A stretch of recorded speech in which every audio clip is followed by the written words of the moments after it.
The news team coverage continues with CNBC's Brian Sullivan. Brian, does anybody have oversight over this pipeline?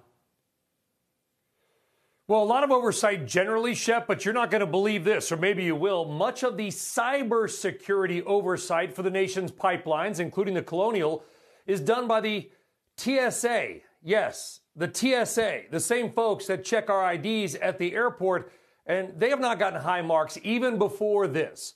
In 2019, a government report found, quote, weaknesses in the way the agency manages the security, calling out its outdated method of assessing risks. Some lawmakers are already questioning whether the TSA is best suited to be responsible for this kind of cybersecurity. Now, to be fair, there are multiple agencies involved in dealing with the overall fallout. The FBI, the DHS, Energy, Transportation Departments, just to name a few of the players. But they are mostly only involved, Shep, after the fact. The first line of defense is still left nearly entirely up to the companies themselves. Here's Homeland Security Advisor Elizabeth Sherwood Randall.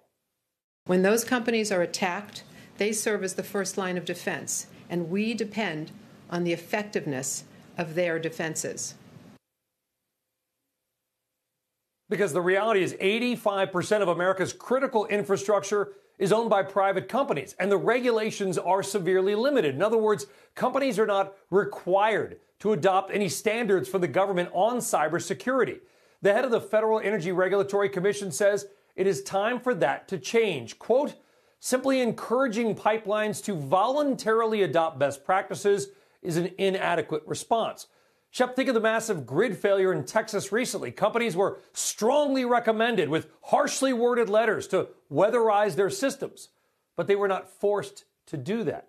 Well, today the president acted by signing a wide-ranging executive order that will force a greater sharing of information between the private sector and the federal government on cyber attacks in the future.